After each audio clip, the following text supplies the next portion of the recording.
Welcome everyone to the Inside Java Newscast, where we cover recent developments in the OpenJDK community. I'm Nikolai Parlok, Java developer advocate at Oracle, and you can consider my socks thoroughly blown.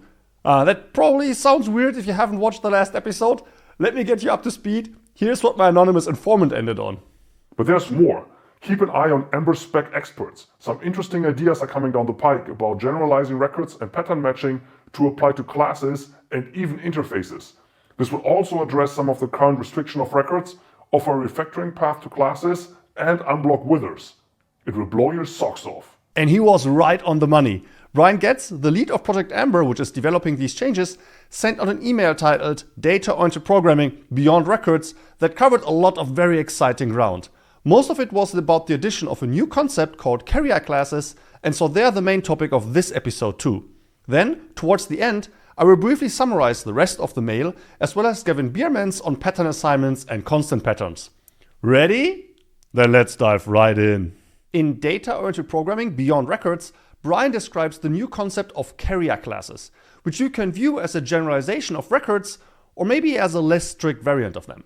Because we've all been in a situation where we wanted a type to be a record, but couldn't quite make it one because a requirement collided with a record limitation, most often the need for a hidden field. Which carrier classes can have, by the way, but we'll get to that. Let's stick to records for a moment. The critical ingredient in their effectiveness is their state description through a list of components. This list defines almost all properties of a record, and we can group them into two buckets. One is a records API, constructor, accessor methods, deconstruction pattern. Brian calls this the state description's external commitment. The other is the records state representation through fields, the internal commitment. Together with records' insistence on immutability, this complete state description through a list of components defines their core semantics to be transparent carriers of immutable data. And this gives rise to all the things we love about them, from their succinctness to their deconstruction through record patterns to their ability for safe reconstruction through a symmetrical construction-deconstruction protocol with the withers that we don't have yet. Now let's get back to normal classes. Instead of proposing syntax that allows us to haphazardly bolt on deconstruction and somehow mark constructor-deconstructor pairs, or otherwise opt into all kinds of record goodies one by one, Project Ember pursued a different goal: to find semantics that are meaningful, albeit less strict than records, and still let the language help. Quote, "Our path here takes one step back from records and one step forward, keeping the external commitment to the state description, but dropping the internal commitment that the state description is the representation, and then adding back a simple mechanism for mapping fields representing components back to their corresponding components where practical." And this led to carrier classes. If records are transparent carriers of immutable data, carrier classes are just carriers of data. They have a predictable data-centric API, but don't require their fields to match that and don't insist on immutability. This is the step back from records. Like them, carrier classes are declared with a list of components as a state description, and while it doesn't have to be strictly complete, it's still essential that it defines the important state of the class. As Brian puts it, if we were to extract this state and recreate the object, that should yield an equivalent instance. Syntax details are of course to be determined, so hold your horses on critiquing that until an actual JDK enhancement proposal gets filed. For the time being, we'll stick with the strawman syntax in Brian's mail. Here, a class becomes a carrier class by defining a list of components just after the class name. So it looks like a record, but with the keyword class instead of record. And while carrier class semantics are weaker, they are still strict enough to force the component's external commitment. Of course, a mere carrier of data needs accessors for that data, a deconstruction pattern to take an instance apart, and a symmetrical constructor to put it back together. And so carrier classes can also be pattern matched and reconstructed. But crucially, a carrier class's component list makes no commitment to the internal representation. What fields with what names and types end up backing the external API, how the data flows in through a constructor and out through an accessor, all that is left to us. Although, as we'll see in a minute, we have a shortcut to providing that. But before we get to that, let's see what Java can do for us on the API front. That deconstruction pattern, we cannot express that in code, and there's nothing to customize anyway, and so the language provides it for us. And since the component list describes the state, it can also infer implementations for equals in hash code, but since the fields aren't known, those go through accessors. But those and the constructor we have to implement ourselves. And this is where the shortcut comes in handy. It is expected that the difference between most carrier classes and their ideal representation as a record will be small. Maybe you just need to return that one list as a stream or store this one derived value. So it would be nice if, instead of having to implement fields, accessors, and constructor arguments for all the boring cases, only that difference needed to be expressed in code. Component fields are the step forward that get us most of the way there, because they allow us to succinctly express where the external API maps one-to-one to internal representation. By declaring a component field, the mail uses the context-specific keyword component for that, we can signal that this field is intended to back the component of the same name and type.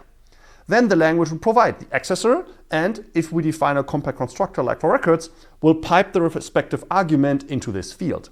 That way, the straightforward portion of the carrier class is not quite as succinct as with records, but all you have to do is declare component fields for it. That means that we can focus our attention on the rest of the representation, because every component that is not backed by a component field can be anything you want. Go crazy, run wild. And you can also declare additional fields, for example to pre-compute or cache-derived values. But keep in mind that the state description needs to be complete, or reconstruction would lead to nasty surprises when important state gets lost. Note how I didn't mention final, because neither fields nor the carrier class itself need to be. If you're one of those filthy people who like to mutate state, you can absolutely do that. Inheritance is also possible and not entirely trivial, by the way, but I don't have time for that here. Please read Brian's mail if you're curious about that. He also talks about carrier interfaces, which I will also punt on. Instead, I want to leave this topic by going full circle and taking another look at records. Now that you understand the semantics of carrier classes and how they function, records are really just a stricter version of that. Because records are fully transparent, the internal representation must match the API. So it's as if every component is backed by a component field and no additional fields are allowed. And because records are shallowly immutable, these component fields are all final. And there you go. Beyond records to carrier classes and back to records. You're a Java developer. Do you know this guy? Or this guy? Or any of these guys? I don't know who you know, but I know you know this guy. Duke! Everybody knows Duke. Everybody loves Duke. And Duke loves everybody. Duke wants to hug everybody with their consent. Duke wants to hug you. So come to Java 1, hug Duke, meet Duke, and meet all of these people too, I guess. They seem to be important and they blab a lot about all things Java. But Duke at Java 1, March 17 to 19, 2026 in Redwood City, California. Discount code in the pinned comment. See you there. Don't hug me. Okay, let's go over a few more things from Brian's and then Gavin's mail. Brian also proposes to allow records to be abstract so that other records can extend them. Truth be told, I'm not entirely sure what to make of that yet, and I'm waiting for more details to figure out the use case. He also talked about the relaxation of deconstruction patterns to what I want to call prefix patterns. Such a pattern only captures destructured variables up to the point that it's interested in and elides the rest of the list instead of filling it with underscores. That's kinda nice if you want to only match the first of 3 components, but its strength lies on the other end, where components are declared. Because it means that you can append components to a record or carrier class without breaking existing pattern matches. And since we have no way to define our own deconstruction patterns, this is essential to allow at least some evolution of such types. Speaking of defining deconstruction patterns, Brian's mail doesn't say that explicitly, but since carrier classes come with a deconstruction pattern, and you could argue that every class that can be de- and then reconstructed is a data carrier and should thus be a carrier class or record, the need for custom deconstruction patterns lessened. Add in prefix patterns and the need shrinks further. And so it makes sense that there's no mention of how to declare them. It looks like we won't get syntax for that anytime soon. Maybe never? Overall, data-oriented programming beyond records is not to be misunderstood as a specific proposal though. That's what the eventual JEPs will do. Instead, it outlines the direction Amber will take in the coming years and describes the semantic constructs it wants to establish. So, ideally, we'll discuss semantics in the comments, not syntax.